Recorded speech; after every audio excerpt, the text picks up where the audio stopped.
مگر تم دوستوں سے میں کہتا ہوں کہ ان سے نہ ڈرو جو بدن کو قتل کرتے ہیں اور اس کے بعد اور کچھ نہیں کر سکتے، لیکن میں تمہیں جتاتا ہوں کہ کس سے ڈرنا چاہیے۔ اس سے ڈرو جس کو اختیار ہے کہ قتل کرنے کے بعد جہنم میں ڈالے۔ خدا کے کلام کا یہ حصہ جو ہے، یہ سیاق و سباق اس کا یہ ہے کہ جب یسوع مسیح تعلیم دے رہے تھے تو یسوع مسیح خبردار کر رہے تھے ایک بات سے، اور وہ فریسیوں کے خمیر سے، مطلب ان کی تعلیم سے خبردار کر رہا تھا۔ اور آج ہم اس بھید کو جانیں گے کہ دراصل یسوع مسیح کیا کہنا چاہ رہے تھے۔ میں اس سے پہلے آپ کو یہ بتانا چاہتا ہوں کہ جو زندگی ہے وہ مذہب کا روپ کیسے دھارتی ہے۔ غور سے سنیے، جو زندگی ہے وہ مذہب کا روپ کیسے دھارتی ہے۔ ایک زندگی ہے، زندہ ہونا ہے، زندہ نفس ہے، اس دنیا میں چلنا ہے، اس دنیا میں خدا کی خدائی کو جاننا ہے، سرچ کرنا ہے۔ میں یہ دنیا والی زندگی کی بات نہیں کر رہا۔ یہاں دو طرح کی زندگی ہے ہماری دنیا میں، ایک تو وہ زندگی جسے ہم عام طور پہ کہتے ہیں ہم کھا رہے پی رہے چل رہے پھر رہے یہ، لیکن ایک وہ زندگی ہے جس کے بارے میں اگر ہم یوحنا کی انجیل اس کے 3 باب کی 16ویں آیت پڑھے تو لکھا ہے کہ خدا نے دنیا سے ایسی محبت رکھی کہ اس نے اپنا تاکہ جو کوئی اس پر ایمان لائے وہ ہلاک نہ ہو بلکہ، تو میں بات ہمیشہ کی زندگی کی کر رہا ہوں۔ میں یہ زندگی نہیں کر رہا جس میں بس ہم پیدا ہوتے ہیں، کھاتے پیتے ہیں، کام کرتے ہیں، کاروبار بڑھاتے ہیں اور پھر اس کے بعد ہم پل کے پل میں چلے جاتے ہیں اس دنیا سے، مٹی کے نیچے دب جاتے ہیں، شاید اور کسی حادثے کا شکار ہو جاتے ہیں اور ہمارے ساتھ ہمارا مال بھی، ہمارا سب کچھ بھی نیست و نابود ہو جاتا ہے۔ اور بائبل میں لکھا ہے کہ مطلب جو کچھ زمین پر بنایا گیا، جو کچھ یہ سب کچھ کیا گیا اس کو کیڑا اور زنگ خراب کرتا ہے، لیکن جو آسمان پر ہے اسے نہ تو کیڑا خراب کرتا ہے نہ اس کو زنگ لگتا ہے۔ میں آپ کو یہ بات بتانا چاہتا ہوں کہ ایک زندگی جو ہمیشہ کی زندگی ہے، خدا کے لوگوں کے پاس ہمیشہ کی زندگی اور ابدی زندگی، ہمیشہ تک رہنے والی زندگی، یعنی دوسرے لفظوں میں اگر میں اس کو بڑھا کے اتم ترین اس کا معنی بتاؤں، اس کے میننگ بتاؤں تو اس کا مطلب ہے خدا والی زندگی۔ کون سی زندگی جی؟ خدا والی زندگی۔ اور جب لکھا ہے کہ وہ ہلاک نہ ہو بلکہ کیا ہو جی؟ ہمیشہ کی زندگی پائے، تو اس کا مطلب ہے وہ زندگی جو خدا کے اندر کام کرتی ہے، وہ زندگی جو اس کے کلام کے سبب سے کام کرتی ہے، وہ زندگی جو روح القدس بخشتا ہے، وہ زندگی جو خدا کے بیٹے یسوع مسیح پر ایمان لانے سے آتی ہے۔ میں اس زندگی کی بات آج کر رہا ہوں، لیکن افسوس کی بات ہے کہ یہ زندگی مذہب کا روپ کیسے دھار لیتی ہے، آج ہم اس پہ بات کریں گے۔ یاد رکھیے کہ کوئی بھی واقعہ جو ہے، ہم عمومی طور پہ ہر چیز کو، رہا یہ دنیا میں واحد کرسچن لوگ نہیں ہیں، دنیا میں اور بھی بہت سارے مذاہب ہیں جو ہولی بکس جن کو بولا جاتا ہے، یا ان کو جو انسٹرکشن دی گئی، ان کو جو ہدایات دی گئی ہیں، اس کو صرف وہ اس لیے فالو کرتے ہیں کیونکہ وہ کیا ہے، ان کے مذہب کا حصہ ہے، دا پارٹ آف ریلیجن۔ وہ صرف ایک کیا کرتے ہیں، اس کو سروس سمجھتے ہیں اس کو۔ لیکن یاد رکھیے کہ مسیحت میں خدا کا کلام کسی سروس کا حصہ نہیں ہے۔ اور پھر یاد رکھیے کہ خدا کا کلام جو ہے وہ کسی مذہب کا بھی حصہ نہیں ہے، بلکہ وہ انسان کو وہ کچھ بنا دیتا ہے جو انسان کبھی سمجھ بھی نہیں سکتا۔ اور یاد رکھیے کہ خدا نے اپنے کلام کے سبب سے یہ بات واضح کر دی اور دنیا کو بتا دی کہ جس کے اندر اس کا کلام آ جاتا ہے اس کو گویا وہ کیا ٹھہرا دیتا ہے؟ خدا ٹھہرا دیتا ہے۔ ہاللیلویا۔ زندگی میں یہ ضرور رکھیے کہ کلام عقیدت نہیں ہے، کلام جو ہے وہ رسم نہیں ہے، کلام کوئی مذہب نہیں ہے، بلکہ کلام کیا ہے؟ زندگی ہے۔ اس کے بارے میں یسوع مسیح نے کہا کہ میں اس لیے آیا ہوں، میں اس لیے کلام کرتا ہوں تاکہ تم زندگی پاؤ اور کثرت کی زندگی پاؤ۔ لیکن آج ہم نے زندگی کو مذہب کا روپ دھار دیا ہے، اور آج جتنے بھی، میں باقیوں کی بات نہیں کرتا، لیکن جو خدا کے لوگ ہیں، جو دعوے دار ہیں، جو اس بات کے کہ وہ خدا کا کلام رکھتے ہیں، وہ چنے گئے، ان کے پاس خدمت ہے، وہ خدمت گزار ہیں، وہ خدمت کر رہے ہیں، لیکن افسوس سے آج مجھے اس بات کو کہنا پڑ رہا ہے کہ وہ خدمت کو مذہب بنا کے رکھ دیتے ہیں، حالانکہ خدمت کا مطلب کیا ہے؟ زندگی کے مالک سے زندگی لینا اور پھر دوسروں تک وہ زندگی پہنچانا۔ تو ایک درمیانی جو شخص ہے وہ کیا کرتا ہے؟ آسمان سے ریسیو کرتا ہے اور پھر اس کو زمین پر انڈھیلتا ہے۔ اور ہم جب بائبل مقدس کی اسٹڈی کرتے ہیں تو ہمیں پتہ چلتا ہے کہ شروع سے ہی ایک درمیانی جو ہے اس کی ضرورت رہی، تاکہ وہ آسمان سے زندگی کو، آسمان سے خوشی کو، آسمان سے شادمانی کو اور آسمان سے ان ساری باتوں کو، خدا کے کلام کو ریسیو کرے اور پھر زمین پر رہنے والی زندگیوں کو کیا کرے؟ وہ ان سے بہرور کرے، سیراب کرے اسے۔ ضرورت اس بات کی ہے کہ کیا ہم کس طرح کے درمیانی ہیں؟ ہم کس طرح کے درمیانی ہیں؟ کیا ہم نبیوں کی طرح درمیانی ہیں کہ خدا کا کلام لیں، اس کے بعد ہم بھی ایسے اور باقی بھی سارے ایسے، ہم اس طرح کا؟ لیکن یاد رکھیے کہ شروع سے اگر درمیانی کے بارے میں کہا گیا تو پھر اتم ترین درمیانی کی ایک بڑی مثال ہے، اور وہ ہے میرا اور آپ کا نجات دہندہ یسوع مسیح۔ ہاللیلویا۔ اور جب وہ درمیانی آیا تو اس نے یہ نہیں کہا، آپ حیران ہوں گے، اور آج تک مجھے افسوس یہ کہنا پڑتا ہے کہ ہم یسوع مسیح کو مذہب کا ایک حصہ بنا دیتے ہیں۔ ہمارا دل کرتا ہے کہ ہم یسوع کے لیے لڑیں، ہمارا دل کرتا ہے کہ ہم یسوع کے لیے مار کھائیں، ہمارا دل کرتا ہے کہ ہم یسوع کے لیے صلیب پر دیے جائیں، ہمارا دل کرتا ہے کہ کوئی ہماری گردن اڑائے، ہم یسوع کا انکار نہ کریں۔ اور اس طریقے سے کیونکہ ہم نے اس کو کیا کر دیا ہے؟ مذہب بنا دیا۔ لیکن یسوع مسیح کو اگر آپ اسٹڈی کریں گے، اس پرسنالٹی کو، اس شخصیت کو، جو سب سے پہلے دعویٰ کیا کر رہا ہے کہ میں اور باپ ایک ہیں۔ وہ یہ نہیں کہہ رہا کہ وہ علیحدہ ہے، میں علیحدہ ادھر سے لیتا ہوں، ایسا نہیں ہے۔ وہ کہتا میں اور باپ ایک ہے۔ پھر وہ بات اور گہرائی میں اس کو بات جانیں گے تو وہ سمجھے گا۔ وہ بعد میں کہتا ہے کہ جب تم میری باتوں پر قائم رہو گے، یوحنا کی انجیل میں لکھا، تو پھر میں اور باپ تم میں آئیں گے اور کیا کریں گے؟ خدا کے لوگوں خوشی منایا کرو، اس بات پر خوشی منایا کرو، کیونکہ خدا کا کلام مذہب نہیں ہے، خدا کا کلام سیکرامنٹ نہیں ہے، خدا کا کلام رسم نہیں ہے، خدا کا کلام کیا ہے؟ زندگی ہے۔ ہاللیلویا۔ خدا کا کلام زندگی ہے۔ آج ہم زندگی کی بات کریں گے، لیکن میں نے آپ کو بتایا کہ زندگی جو ہے مذہب کا روپ تب دھار لیتی ہے جب اب اس سچائی کو بہتر طور پر سمجھ نہیں پاتے، یا پھر یہ ہے کہ ہم اس سچائی کو کھولنے والے، یعنی جس کی یہ سچائی ہے ہمارا اس کے ساتھ لنک نہیں ہوتا، اس لیے وہ ہمارے لیے صرف ایک رسم بن جاتی ہے۔ اور آج اتنے سالوں میں مسیح کے ساتھ رہنے میں یہ ایکسپیرینس ہوا، شروع میں ہم بھی یہ سمجھتے تھے کہ یہ کلام مقدس ہے، یہ خدا کا کلام ہے، بس اس کو پڑھیں، اس کو کھولیں، اس کو عقیدت کریں، اس کو چومیں، اس کو رکھیں اور بس پڑھیں جہاں سے۔ ایسا ہرگز نہیں ہے۔ خدا نے ہر زمانے میں، خدا نے ہر وقت میں، خدا نے ہر طریقے سے ایک بات کہی اور پھر اس کوڈ کو چھپایا، اور پھر لکھا ہے کہ جب روح القدس تم پر نازل ہوگا تو وہ تمام سچائی کی باتوں کو کیا کرے گا؟ تمہارے لیے کھولے گا، وضاحت کرے گا، ڈسکرائب کرے گا وہ۔ اور پھر روح القدس کے ساتھ جنہوں نے ریلیشن قائم کیا، جن کی اکائی روح القدس کے ساتھ ہوگی، خدا نے بتایا کہ یہ جو لفظ میں نے بولا، یہ جو میں نے سٹوری بتائی، یہ جو کہانی بتائی، یہ جو تمثیل بتائی، یہ جو فلاں بک میں لکھا گیا، یہ جو میں نے بندہ بھیجا، دراصل یہ کیا ہے؟ اس کے پیچھے مکاشفہ کیا ہے؟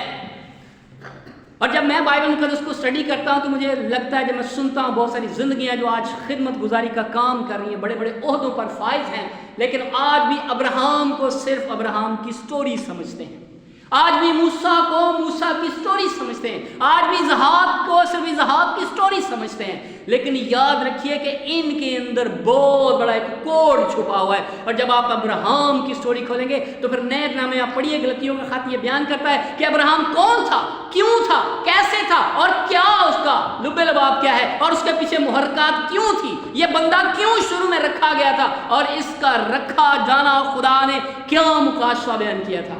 اسحاق کیا تھا، موسیٰ کیا تھا، شریعت کیا تھی، ہیکل کیا تھی، یہ جتنے بھی عہد یہ کیا تھے، اور جتنے وعدے کیے گئے وہ کیا تھے، اور قربانی کیا تھی، یہ سب کچھ اس لیے شروع میں ہی بیان کر دیا گیا کیونکہ آخر میں ان کے بارے میں اتم ترین ایک مکاشفہ ظاہر ہونا تھا۔ اور یاد رکھیے خدا کے لوگوں، اگر روح القدس کے ساتھ آپ کی شراکت نہیں تو آپ مسیحی تو ہو سکتے ہیں، آپ خدمت گزار تو ہو سکتے ہیں، لیکن آپ زندگی کو کیا بنا دیں گے؟ صرف مذہب بنا کے رکھ دیں گے آپ۔ اور خدا کا کلام مذہب نہیں ہے، کرسچینٹی کوئی مذہب نہیں ہے، زندگی ہے۔ اور یہ زندگی نہ